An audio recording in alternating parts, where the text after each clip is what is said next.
So let's take a look at dashboards and pivot tables. So first let's take a look at a pivot table. Let's say you have all this information and we want to be able to slice and dice it in different ways. So let's go ahead and go to Insert, and you're going to see a pivot table.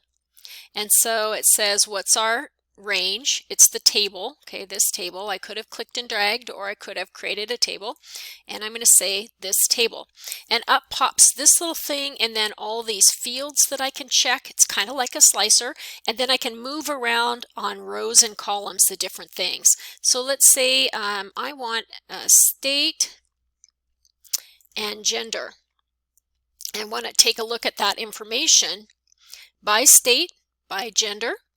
And I can do it this way, and I can filter it, and it should then give me my totals over here, and I do want the average score.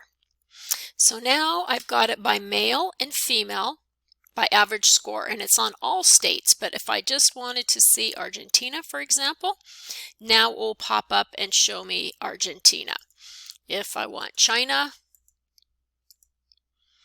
I can do that. Notice I can also select multiple items if I prefer. I can, again, move these in different ways to look at the information differently. It's just a matter of trying to figure all this out by dragging and dropping and figuring out what's the best way to view my data.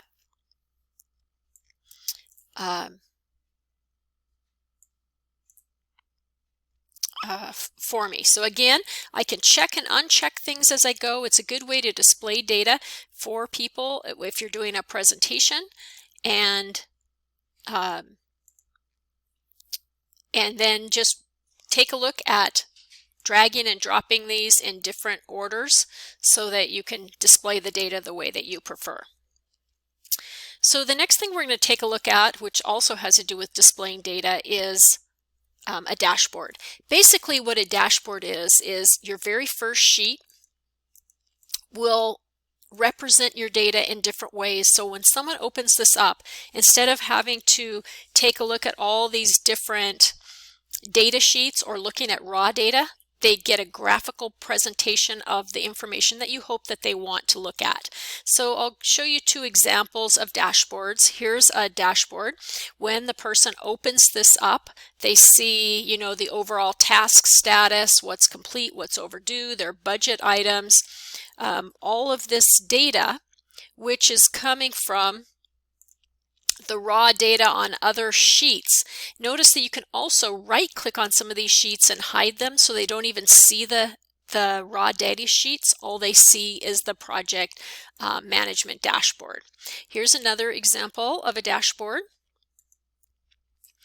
Same thing. Here's the raw data tab, and everything in here has been sliced and diced and put onto this front page. And again, you can right-click and delete that. Now these take a long time to set up. You can use the equal sign just to equal what's in the raw data so it comes in, and you can just base your charts and other things on this raw data so that when you change the raw data here, it automatically updates what's on the dashboard.